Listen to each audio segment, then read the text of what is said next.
Bueno, cuando uno habla de medir, medir es comparar una magnitud que no conozco con otra que ya está establecida y que generalmente usamos como patrón.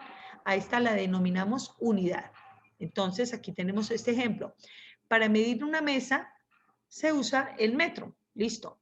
El largo de la mesa, ¿qué viene a ser? La magnitud que quiero conocer. Es la magnitud desconocida y es la que yo quiero conocer.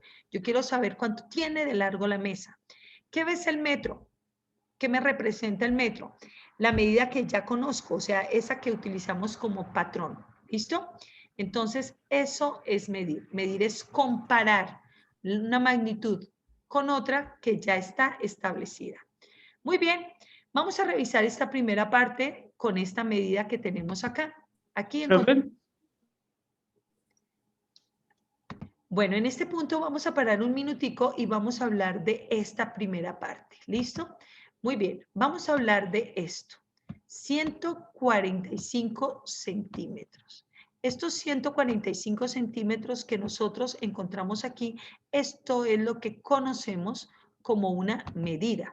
Muy bien, pero esta medida, en este caso, viene está formada por varias partes. Vamos a ver cuáles son esas partes. Primero que todo, encontramos esta partecita. Espérenme un segundo. Listo. Esta primera parte. Listo. Esta primera parte que está acá, que son los 145. Los 145 es lo que nosotros vamos a empezar a denominar. Esto es lo que nosotros denominamos una cantidad. Esta es una cantidad. Listo. La cantidad.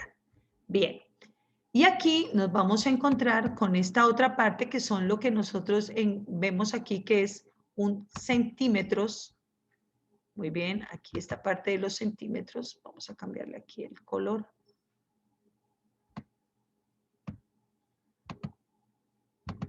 Estos centímetros que encontramos acá, esta es la que nosotros conocemos como unidad. Esto es una unidad.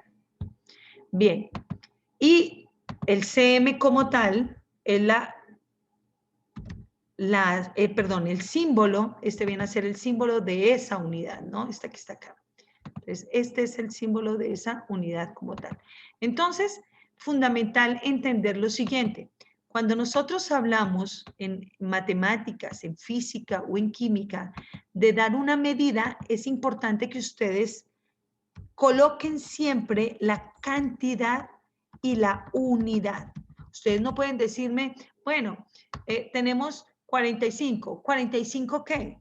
Hay que colocarle el apellido, hay que decir cuál es la unidad en ese caso, ¿listo?